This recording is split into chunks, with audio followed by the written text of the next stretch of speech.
Hey guys, coming at you today again with another excerpt from my John Muir Trail journal. Today I'm going to read the thoughts that I took down during our rest days, actually, in Mammoth, days 8 and 9 on the trail. We actually hiked ahead to take 2 rest days in Mammoth.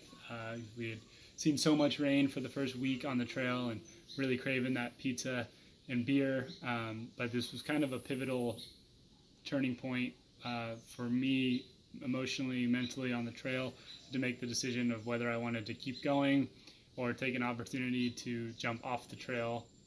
Probably the last good opportunity to jump off the trail, which we did have one guy do.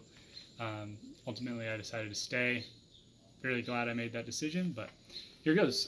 Days 8 and 9, Mammoth chill days. This was July 21st and 22nd of 2014. 0 mile days. Started off with, it was nice to get a rest in Mammoth for twice the time than originally expected, but I'm glad to be back on the trail. We were supposed to stay just 1 night in Mammoth, but given our push to get there a day early, we were able to take 2 nights rest. This respite entailed plenty of beer, pizza, burgers, and a few necessary shopping trips to secure desired amenities for the remainder of the journey.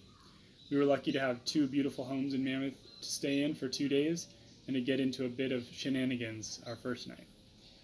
Getting to talk to my parents, check emails, and purchase a few trail comforts made me feel much better about continuing.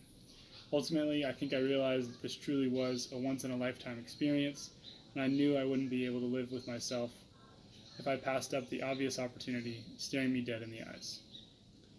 Plus, having a group of guys such as we did, it was very tough to imagine leaving them behind and not seeing the journey through to its rightful conclusion.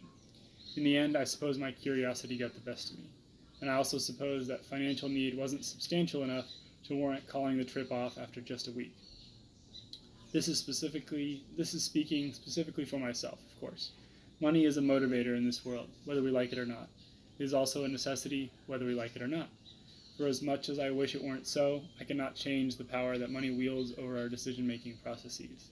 If only we could make decisions to attempt trips of this magnitude without prior planning, without hesitation, and without concern for things that may or may not happen to us, whether it's during the trip itself or we're thinking ahead to possibilities that we may encounter upon returning from an adventure.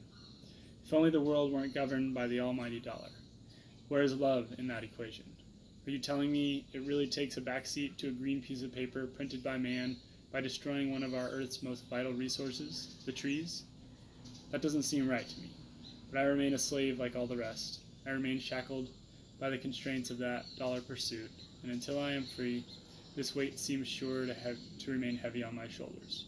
One day I'll be free, one day.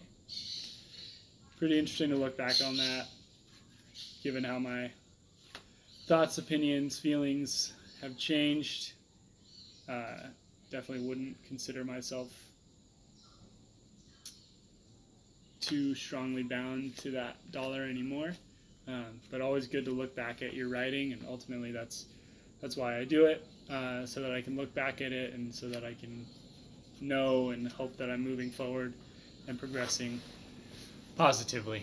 So I hope you kind of enjoyed that little insight into my brain 4 years ago, and if you guys want to read any more from the John Muir Trail, this journal is available in both Kindle and paperback versions on Amazon. You can just search A Journal from the John Muir Trail or Tucker Ballister, or if you want a cheaper PDF version to read on your computer, you can just go to tuckerballister.com and find it there.